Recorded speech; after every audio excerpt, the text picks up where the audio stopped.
Boa tarde, meus irmãos. Voltei mais uma vez para falar falar sobre as perguntas e respostas daquele livro da Bíblia que eu estou lendo. Por que a igreja venera as imagens se a Bíblia proíbe?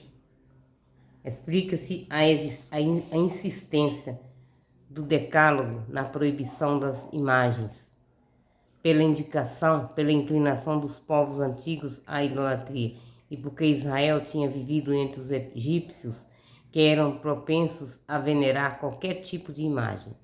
O ídolo era considerado o próprio Deus. A proibição visa mais que as imagens em si mesmas, ao perigo que havia de falsificar a verdade tanto em seus princípios como em sua aplicação religiosa. O motivo alegado era que Deus tinha falado sem imagens no Horebe. O episódio do bezerro de ouro adorado pelos israelitas, Êxodo 32, mostra como era real o perigo de cair na idolatria.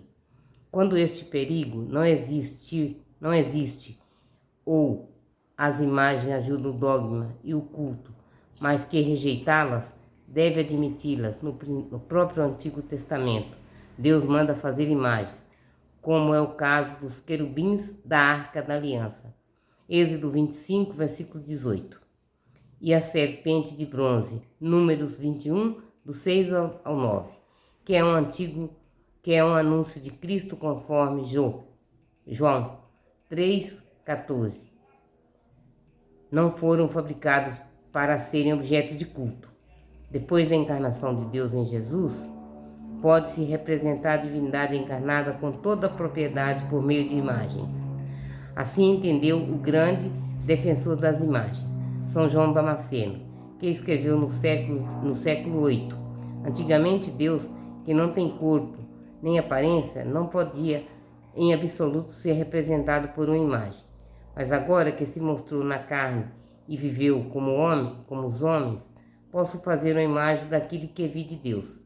E cita em Coríntios 2, versículo 3 aos 18. Como o rosto descoberto, contemplamos a glória do Senhor.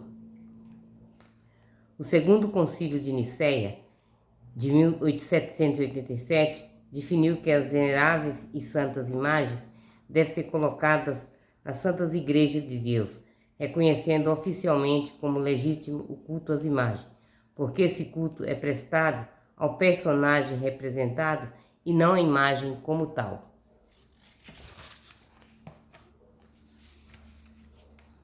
A contemplação dos ícones santos, associada à meditação da palavra de Deus e ao canto dos hinos litúrgicos, entra na harmonia dos sinais da celebração para que o mistério celebrado se grave na memória do coração e se exprima em seguida na vida nova dos fiéis.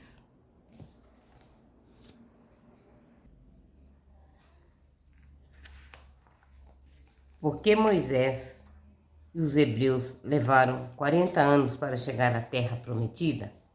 Temos na Bíblia 3 livros, Êxodo, Números e Deuteronômio, que contam o que aconteceu na caminhada dos hebreus desde a saída do Egito até a chegada em Canaã. Esses livros reúnem histórias, leis e discursos, além de muitas repetições, de modo que não é fácil estabelecer a sequência dos fatos. O caminho mais reto seria seguir pela beira-mar e a viagem poderia ser feita em apenas 15 dias. Mas os israelitas iriam encontrar os filisteus e provavelmente seriam derrotados por aquele povo poderoso e aguerrido. Deus tinha planos ao conduzi-los pelo caminho mais longo. Assim, o Senhor fez o povo dar a volta pelo deserto, seguindo o caminho que leva ao Mar Vermelho, conforme está em Êxodo 3, o versículo 21. Durante o dia, o Senhor ia adiante deles, numa coluna de nuvem, para guiá-los no caminho, e de noite, numa coluna de fogo, para iluminá-los. E assim, poderiam caminhar dia e noite. Depois da milagrosa travessia do Mar Vermelho, no terceiro mês após a saída do Egito, o povo acampou diante da montanha do Sinai. Aí aconteceu a manifestação de Deus a Moisés, com o dom da aliança e dos 10 mandamentos. Êxodos 19 e 20. A partir daí, aquele bando de escravos fugitivos transformou-se no povo escolhido de Deus. Mas nossos pais se orgulharam, não obedeceram os teus mandamentos, esquecidos das maravilhas que havia feito por eles. Está escrito em Neemias 9:16, capítulo 9:16. Quando chegou a hora de entrar em Canaã, faltou ao povo coragem e confiança em Deus para enfrentar o desafio da conquista. Os capítulos 13 e 14 de Números contam como Israel revoltou-se contra Moisés e Arão e até falavam em regressar ao Egito. A resposta de Deus foi um severo castigo. Juro que não entrareis neste país, exceto Caleb, Josué e os vossos filhos. Números 14, versículo 30. Este castigo atingiu também Moisés e Arão, aos quais Deus disse: visto que não crestes em mim, não fareis entrar essa assembleia na terra que lhe dei. Números 20 e 22. A morte de Arão está narrada em Números 20 e 28 e a de Moisés em Deuteronômio 34, versículo 5. Tendo ele avistado ao longe, do alto do Monte Nebo, a terra prometida. O restante da história é contada brevemente em Deuteronômio, versículo de 2 a 14. De Cades Barne até cruzar o Monte Zared, demos voltas por 38 anos, até que extinguisse do acampamento toda a geração de guerreiros, conforme o Senhor lhes tinha jurado. Por que Deus não permitiu que Moisés entrasse na terra prometida? O episódio está narrado em Números 28 ao 12. Por ordem de Deus, Moisés deve bater na rocha com a vara para fazer brotar água para o povo sedento. Antes de cumprir a ordem, ele disse ao povo: ouvi, ó rebelde, poderemos brotar água da rocha para vós? E bateu 2 vezes na rocha com a vara. Diz o versículo 11. Em continuação, Javé diz a Moisés e Arão: visto que não credes em mim, de modo a manifestar a minha santidade aos olhos dos israelitas, vós não introduzirei esta comunidade na terra que vos lhe dou. Versículos 12. Alguns comentadores dizem apenas que esta falta de Moisés permanece misteriosa e não acha nada de errado no fato de ele bater 2 vezes na rocha com a vara. Por outros, esse gesto demonstrou uma certa falta de fé.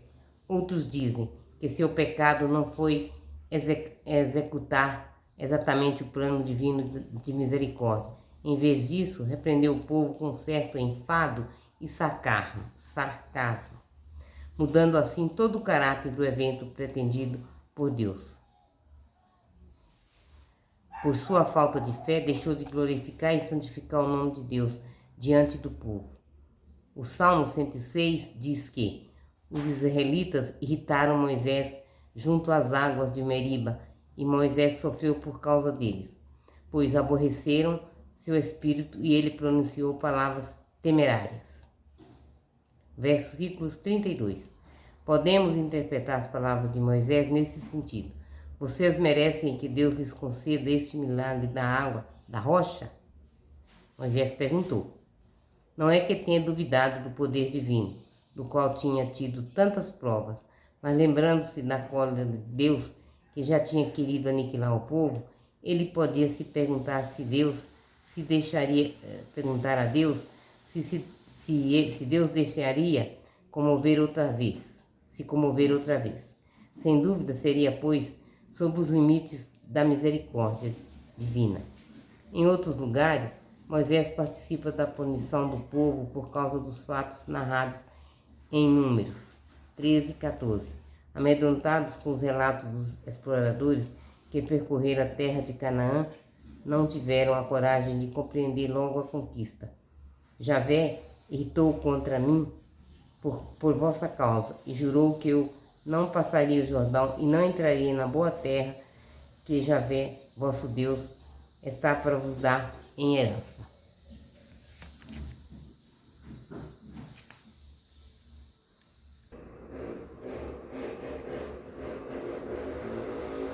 Como entender Êxodo 20, versículo 5? Eu sou um Deus que castiga.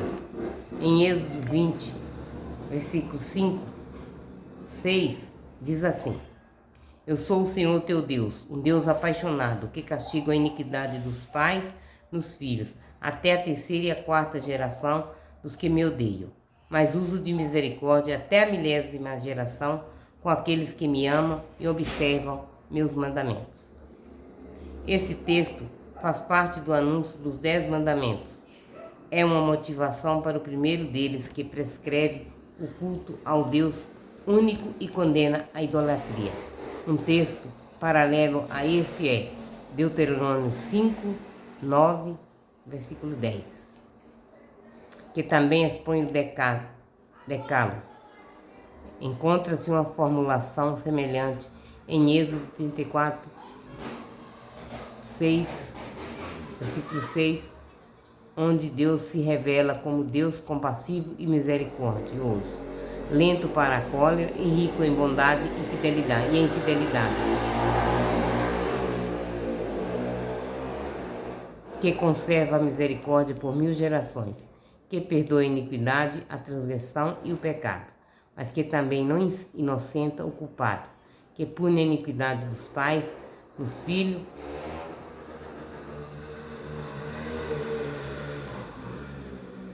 e nos netos até a terceira e a quarta geração.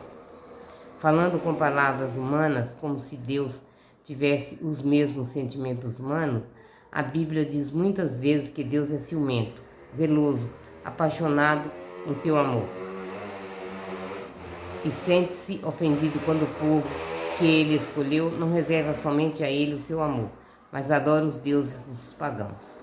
A aliança que Deus fez com seu povo é comparada a um matrimônio. E a infidelidade à aliança é tida como adultério ou prostituição. A reação de Deus diante do pecado é a ira, a cólera e o castigo. Embora Deus se mostre lento para a cólera, ou seja, sabe dar um prazo para a conversão do povo pecador. Sendo 3 vezes santo, Deus não pode deixar de se opor ao mal. Ao pecado e à injustiça, Deus opõe resistência. Reage com indignação. A santidade de Deus é que leva a castigar o mal e recompensar o bem. A Bíblia diz que a ira de Deus dura um instante, ao passo que sua misericórdia é eterna. Esses 2 textos, Êxodo 20 e Êxodo 34, revelam Deus como Salvador amoroso que perdoa os pecados e associa o amor divino à sua justiça. A justiça retributiva está subordinada ao amor que perdoa. É o amor que tem a última palavra nos desígnios de Deus. O Deus que salva é o mesmo que julga. Mas como entender que Deus castiga os filhos, nos filhos, o pecado dos pais? É que na cultura antiga era forte o sentimento de pertencer a uma família e a uma tribo, de modo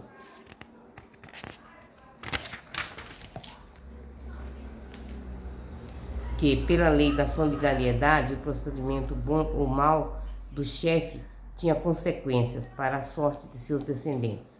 Os filhos dos bons pais eram recompensados, como os filhos de maus pais sofriam penas. Assim, o profeta Amós anunciou ao sacerdote Amazias que, por sua causa, do seu mau proceder, teus filhos e tuas filhas cairão pela espada. Amós 7:17. Mais tarde, Ezequiel afirmará a responsabilidade pessoal de cada um. Aquele que pecou é o que morrerá. O filho não paga pela iniquidade do pai. Ezequiel 18, versículo 20. Como entender o Deus vingativo que muitas vezes aparece no Antigo Testamento? Ainda hoje se ouve dizer que o Deus do Antigo Testamento é vingativo e irado, enquanto no Novo Testamento ele se mostra bom e misericordioso. É uma visão redutiva e imprópria, que não leva em conta muitas afirmações da lei e dos profetas.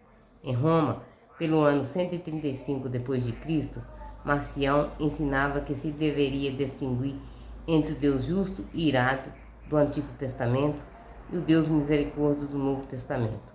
Como isto questionava a unidade da história da salvação e a correspondência entre a antiga e a nova aliança. Assim como, em última análise, o testemunho unitário da Bíblia é a unidade do Antigo Testamento e do Novo Testamento. O que estava em jogo era a unidade de Deus único, que é, ao mesmo tempo, justo e misericordioso. A pergunta é como pode a justiça de Deus ser compatível com a circunstância de ele ser misericordioso e não castigar os pecadores? Segundo a Bíblia, a justiça divina não é a justiça punitiva, mas sim a justiça justificante e, por consequente, é a misericórdia de Deus. A misericórdia deve ser entendida como a própria justiça de Deus, como a sua santidade. O Evangelho ensina a justificação do pecador, mas não a dos pecados. É por esta razão que devemos amar os pecadores, mas detestar os pecados. É certo que existem de fato textos do Antigo Testamento que falam do extermínio e da expulsão da população pagã das cidades e dos povos, por ordem de Deus. Precisamos levar em conta o processo da progressiva transformação crítica da ideia de Deus dentro do Antigo Testamento e do desenvolvimento interno do Antigo Testamento até o Novo Testamento. Afinal de contas, os dois testamentos dão testemunha de um mesmo Deus. Ainda no Antigo Testamento, Deus proclama o fim de todas as guerras. No Salmo 46, versículo 10, lemos que Ele põe fim às guerras até os confins do mundo, quebra os arcos, despedaça as lanças e põe fogo nos carros. O profeta Isaías anuncia que os povos transformarão suas espadas em relhas e as suas lanças em podadeiras. Em virtude da sua santidade, Deus não pode deixar de se opor ao mal. A Bíblia chama isso ira divina. É possível, considerando-se inapropriada, mas a expressão ira de Deus não designa um ímpeto de cólera emocional que leva a um furioso ataque em golpes violentos.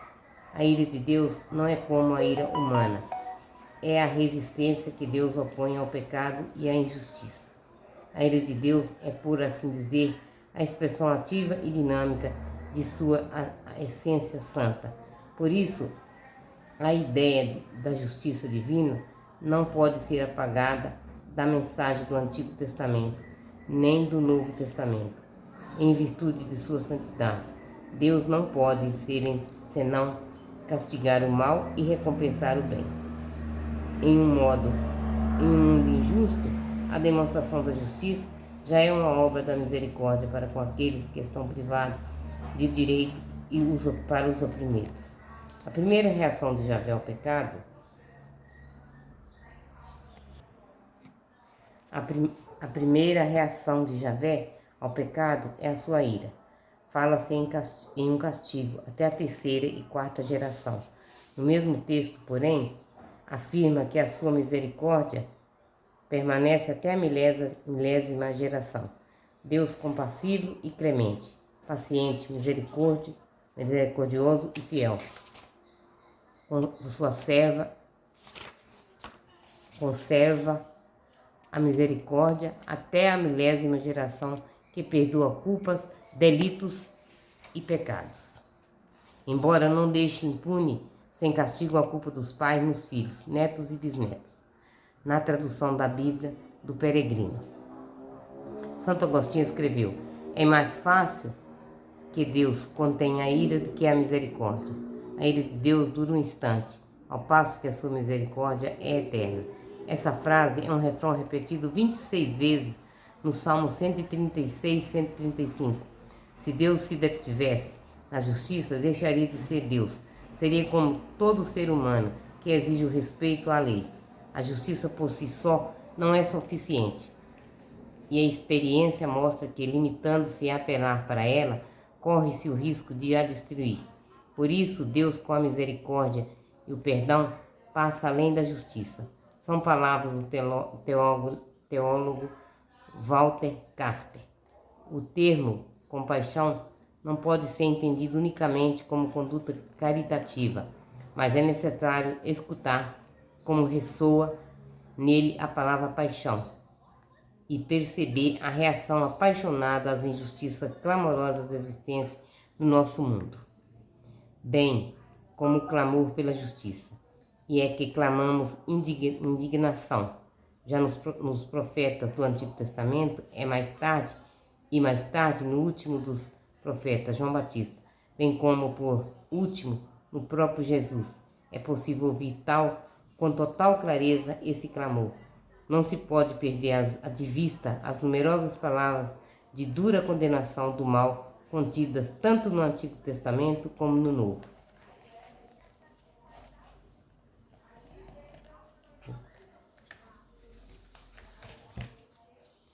Vou dar uma pausa, meus irmãos, para tomar uma água,